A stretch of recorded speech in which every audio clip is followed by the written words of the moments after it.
What can you say about that, anak? Wow! Misyon sa universidad.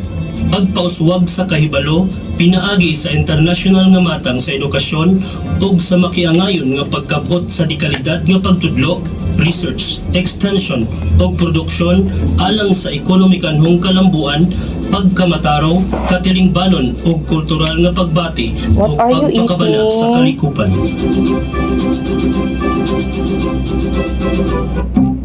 From the university recognized by the Commission on Higher Education as a Center of Excellence for Agriculture, Biology, Forestry, and Veterinary Medicine, and the Center of Development in Environmental Science, Mathematics, and Teacher Education. I have the 88.9 Development Radio. Broadcasting from Central Mindanao University. University Town, number 1, Maramag, Bukidnon, Philippines.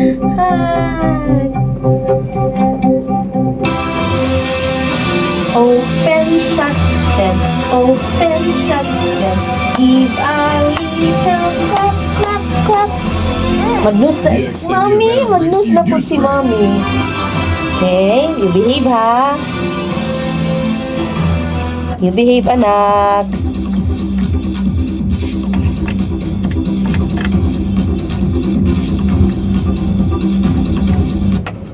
Higala maayong hapon. What's funny? Adlaw karon nga What's funny, anak? Adlaw karon nga Huwebes, Abril 3, 2025. O gani ang atuang 3 o'clock news break ni Sibihang DXMU-FM. Kini ang inyuhang tigbalita, LG Iman Aninayon.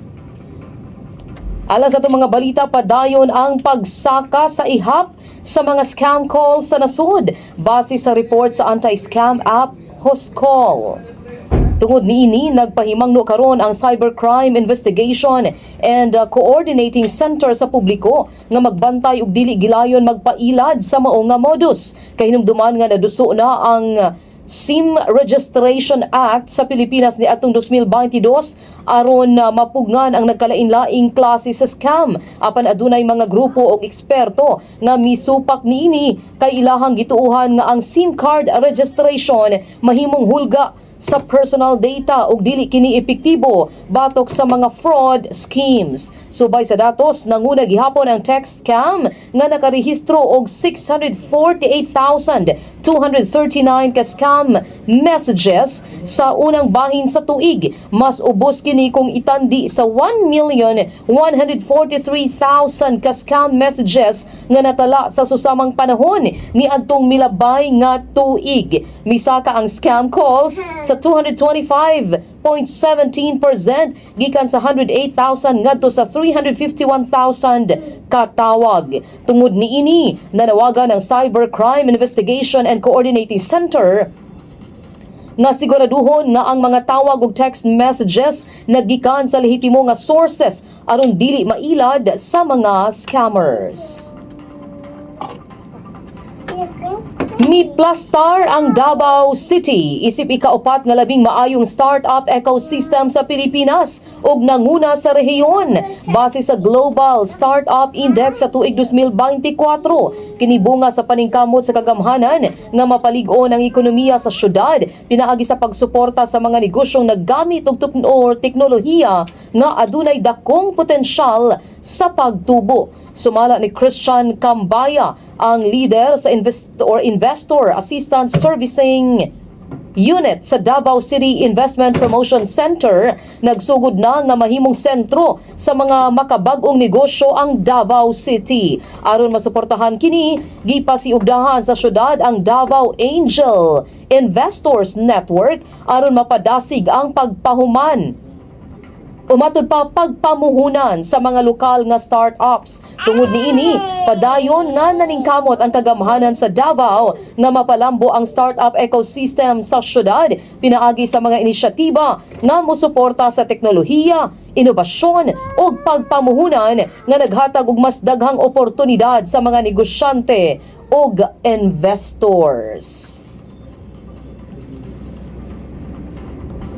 Sa pikas bahin sa atong mga balita, nagpabiling negatibo sa kaso sa vote buying ang rehiyon sa Northern Mindanao. Sa 39 kaadlaw nga nabilin sa dili pa ang piniliay sa Mayo 12 ni ining tuiga. Kini ang kumpirmasyon ni Commission on Elections Region 10 Regional Director Attorney Renato Magbutay kabahin sa monitoring sa 5 ka probinsya sa rehiyon. Gihimo ni Magbutay ang katinawan nunot sa gitaho sa ilang central office nga nakatala na og 34 ka vote buying og abuse of state resources cases bisan nga dako kining gidili sa balaod. Miingon si Magbutay nga sa 23 ka vote buying og vote selling ingon man 11 ka ASR kon abuse of state resources, wala sukad na lambigit ni ini ang mga kandidato sa rehiyon, Jess. Apan siya miingon nga wala kini nagpasabot nga muhunong na sila sa pagmonitor batok sa tanang mga kahiwian nga posibleng mahitabo sulod sa sobra bulan nga nabilin ayha ang bugnong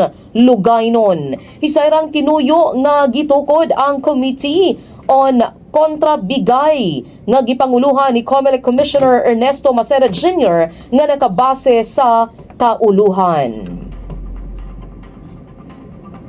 Sa katapusan sa atuang 3 o'clock news break, posibleng musaka pa ang ihap sa mga nangamatay sa 7.7 magnitude nga linog nga miigo sa Myanmar ug bisan sa sidlakang bahin sa Thailand. Kini tungod sa kadaghanan sa mga tawo nga gipangita pa sa mga search and rescue team gikan sa mga nahugno nga mga edipisyo tungod sa kusog nga linog ug aftershocks. Ana-ana sa kapin 2,700 na ka mga tawo ang kumpirmadong patay samtang anaa sa kapin 4,500 ang naangol o kapin sa 440 ang gikataho nga missing o gumikan sa nagkadaghang mga nangaangol ang mga patayng lawas nga nagtapok sa usa ka dapit kay nakahatag og hulga sa panglawas. Hinungdan nga gisugdan na nila pagdala sa Sagaing Cemetery diin sa matag lubnganan kay napulo ka mga lawas ang ibutang aron lamang kini malubong tungod kay walay igong luna o ang uban dadon sa crematorium.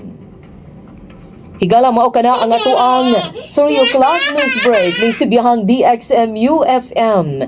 Kini ang inyuhang tigbalita, LG Iman Ani Nayon of DXMU FM 88.9, your development radio. Hagdi ay anak, ay ha! You have just heard News Break, brought to you by DXMU FM. Thank you for listening.